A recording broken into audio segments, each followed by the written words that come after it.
Thank you for joining us for Coping Strategies for Grief and Loss. This workshop is in memory of my adorable son, Charles Aubrey Rogers, who died by suicide 5 years ago. He suffered from addiction and depression and killed himself while going through withdrawal from a heroin addiction. A lot of what we'll talk about in this workshop today will be based on this free ebook that you can download at this address below.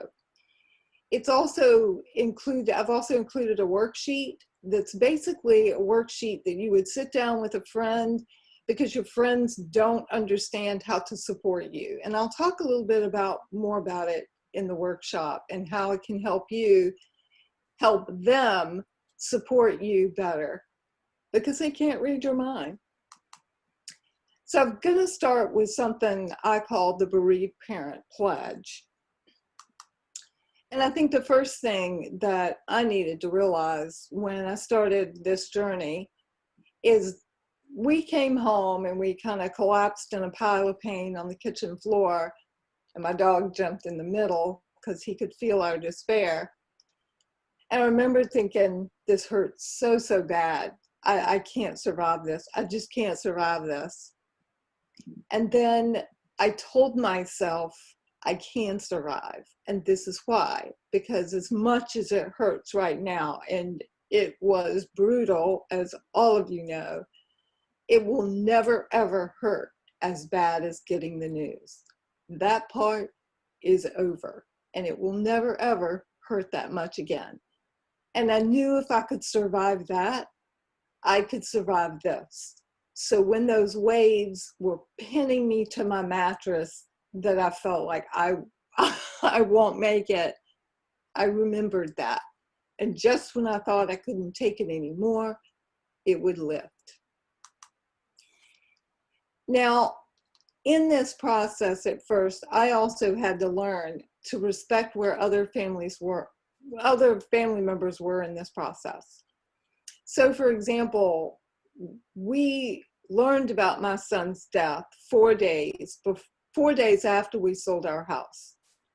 And so we had to pack up. We had like 2 weeks to pack up and move out of the house after this awful thing had happened to our family. And I got right into it. I guess it was something I could kind of dive into.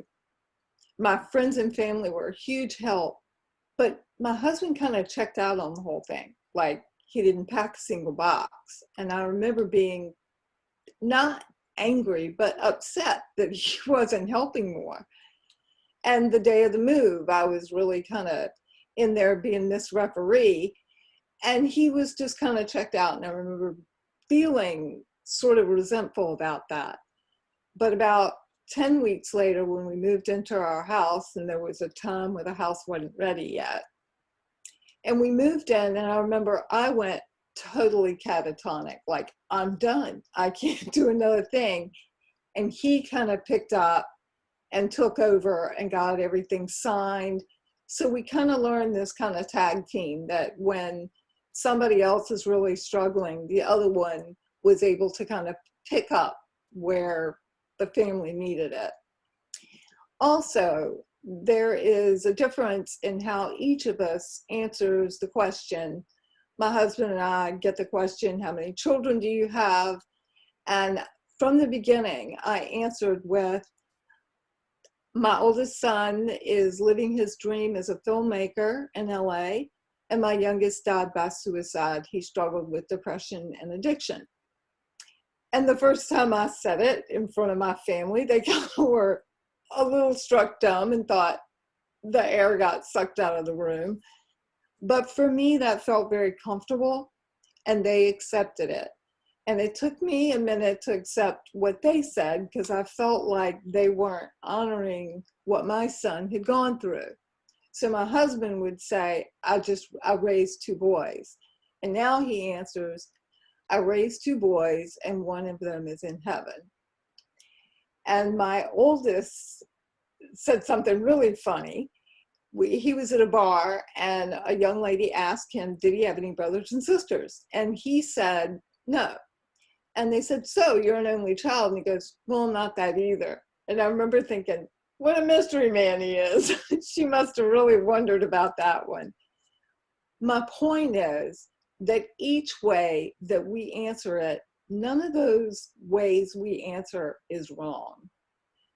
And I think it's important that we respect where other family members are in that process, because I think it'll help us shed some of the anger and some of the bitterness and frustration that this process introduces. I made a pledge from the beginning about what people said to me, because I remembered before my son died that I didn't know what to say. And now when people tell me, or I go to somebody who's lost a child, I've had the same experience. So that's what I say, and that wouldn't be what I said if I hadn't lost a child. I think it's important for all of us to remember that no matter what people say, it comes from a place of love. So when they say that classic, well, they're in a better place, and you just smile and say, thank you, I appreciate it. And just know that it took a lot of courage for them to say anything at all. And one thing I don't think we as grievers do enough of, and that is let other people know how to support us. And that's where that worksheet that I've included in that ebook comes in handy, because it just gives some bullet points and reminds us, here's how they feel, here's how we feel. Because now that we're on the other side, we don't remember how it was before all this awful thing happened in our lives. And our lives are basically split into the before and after. And I think it helps us help our friends, because they want to help us and they can't read our minds. We have to be more intentional about that. So I'm going to give you an example of going back to work. There was a couple in my bereaved group that was going back to work after the death of their daughter. And I remember she sat down with a friend who was also a coworker, who shared with HR that she wanted to talk about her child. Yes, she was interested in meals. Yes, she was interested in memorializing with a nonprofit donation. And she said, the one thing I do not want to talk about is I do not want to talk about how my daughter died. And I remember the father said, I don't want to talk about my daughter anything in a large meeting, because I don't think I can handle my emotions there. So when they went back to work, as awkward as that is, they were able to transition more smoothly, because everybody in the office had been told what they wanted. So there wasn't that fear, and there was less avoidance, because I don't like to be avoided, and I'm sure you don't either. Another thing I realized is I can't heal if I can't feel. So pushing those feelings away, or denying them, or trying to put them on hold, or pretending that being strong is not crying, which is a bunch of BS. It's not. Crying is healing. And you'll get stuck in ugly places if we don't let it out. And if we keep trying to push it away, we end up going to unhealthy coping strategies like drinking too much, or eating too much, or gambling too much. And that we definitely want to avoid that. Also, there are a few things that I wanted to share with you in terms of understanding this process. And one of them is that grief, loss of a child, rewrites your address book. So I had this friend that I spent a whole lot of time with. And when my son died, I never heard from her again. She didn't come over to my house. She didn't come to the service. I didn't get a phone call from her. And 5 years later, I still haven't heard from her. And at first I took that personally. And what I recognized was that she was struggling with being in my pain. And that wasn't me or my problem. That was something she was dealing with. And this wasn't personal. This wasn't your tragedy so ugly, I can't insert myself in it. And I just needed to move away from that feeling.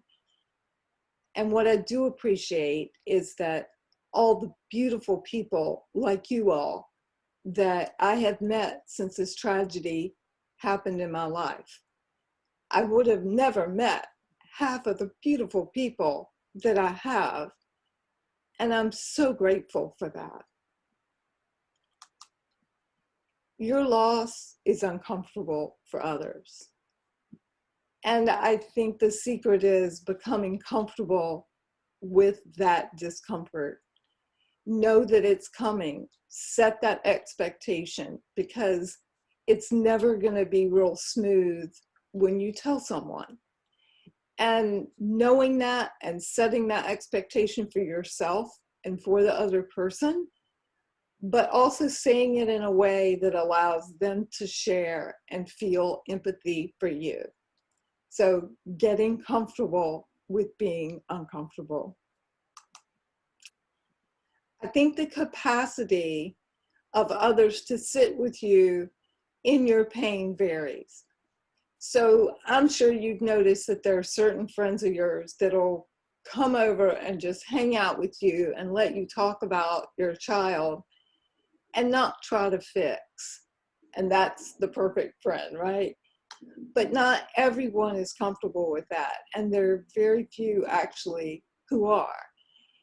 And just kind of understand that some people are just never really going to come around because it always feels awkward and they just haven't had enough happen in their life to help them understand what this loss is like. And we don't ever want them to feel this loss like we do.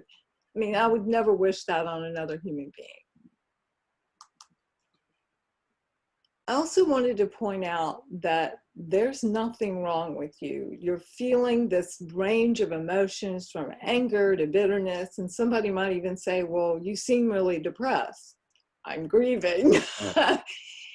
Unless you've been diagnosed with depression and you happen to be grieving too, you don't have like a condition.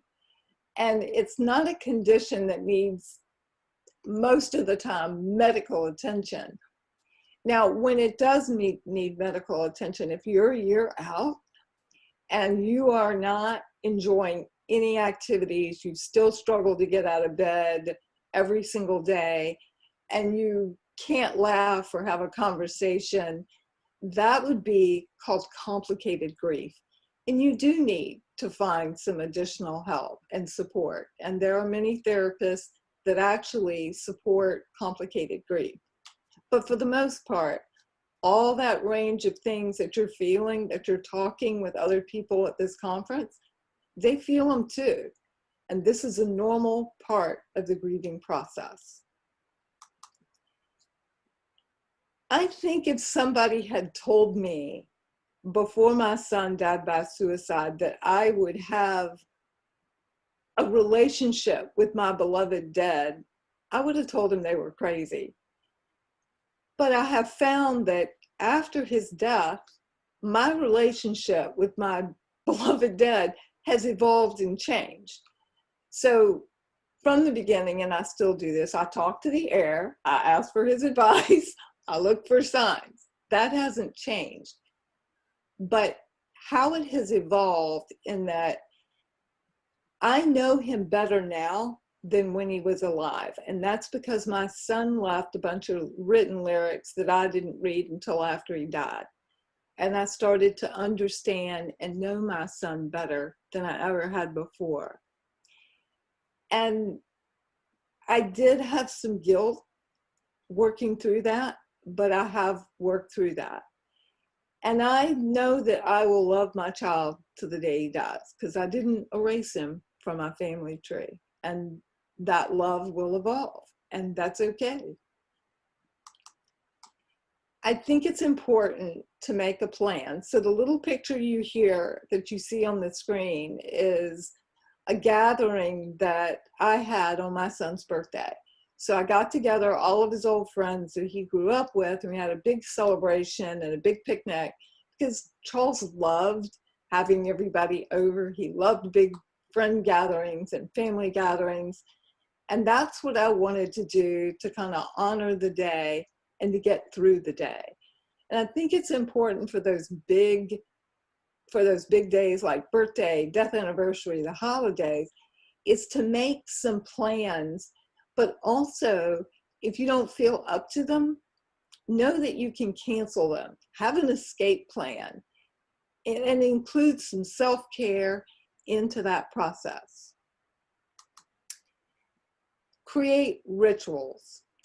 So ritual, when it comes to grief, is very important. So the only sanctioned one we have is the funeral, right? And now even that's pretty difficult to do with COVID.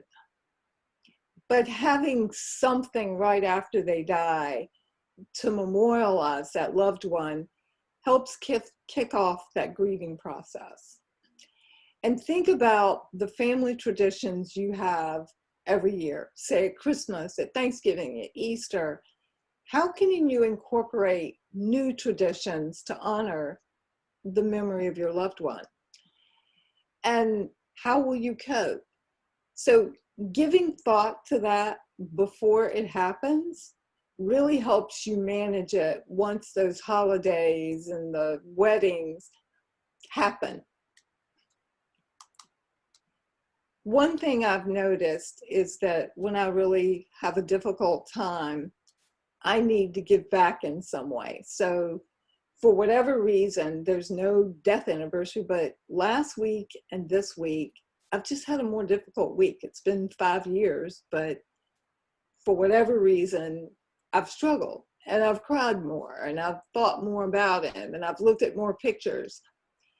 And what I recognize is that when I do that, I've got to go do something very intentional to give back. So I've already looked up, I'm going to have the neighborhood get together and put together little, what they call welcome kits for men going into recovery. So they'll go to the recovery house and it's a package with, shaving cream, soap, deodorant, toothpaste, toothbrush.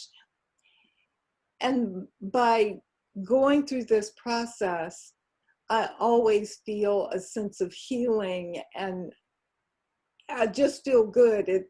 It's that thing that just gives me, instead of going and having a glass of wine, I do this because everyone benefits.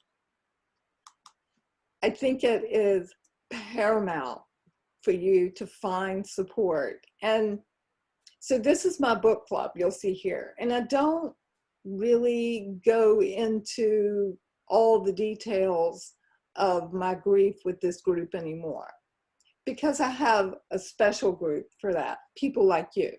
So I have my bereaved support group and I have my other parents in the area who've lost a child that I'll touch base with. So I know a lot of people who've lost a child to suicide or overdose, and one to heart surgery and a brain tumor. And we kind of text each other back and forth and offer each other that support when we're having a rough day. And just sometimes a text or an email is really all I need to know that somebody else is there and understands what this is like. Because we're not meant to do this alone. We're meant to do this with each other. And this whole thing of, being stoic and by yourself and strong means not crying, all those are myths. That's not going to help anyone find healing. So I think finding your support is one of the most crucial things that we all need to do. And for me, and for many of you, it's forgiving ourselves of those what ifs. What if I didn't let my son have that final surgery and he died from that surgery? And we beat ourselves up with these things that we made decisions about that had we not made that decision, would our child still be here? And with the suicide, that's particularly prevalent because we go through a long, long cycle of blaming ourselves. But you know what? Superhero and God are not written on my resume. And my son would not want me to go through the rest of my life feeling as if everything were my fault. And I noticed for a long time I had a magnifying glass on all those things that I did wrong, and I never gave myself very much credit for all those things I did right. And let's face it, my son grew up in a house of love, and your children did too. And 98% of our parenting is pretty right on target and pretty good. And we may have 2% of mistakes, but we're human. And we need to forgive ourselves for small mistakes. And it doesn't mean that we caused the death of our child. This is the part where I want your participation. So what I would like you to do in the chat is I want you to write your child's name, their age, and one thing you remember about your child, and share that in the chat with all of us.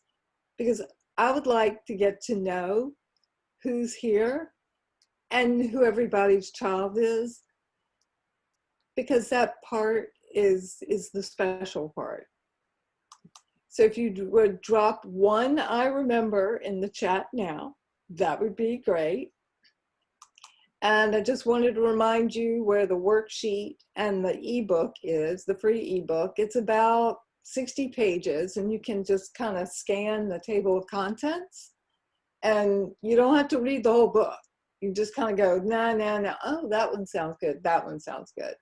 And then you can go just read those 2 chapters. So it is a skim PDF is what it's like. I am really easy to find online. Just look up Ann Moss Rogers, AnnMossRogers.com, or EmotionallyNaked.com. My professional speaker site is AnnMossRogers.com. My book is Emotionally Naked, and I was recently nominated for a Virginia Library Literary Award. Yay! I don't expect it to win because it's about suicide, but I feel pretty good that I got that far.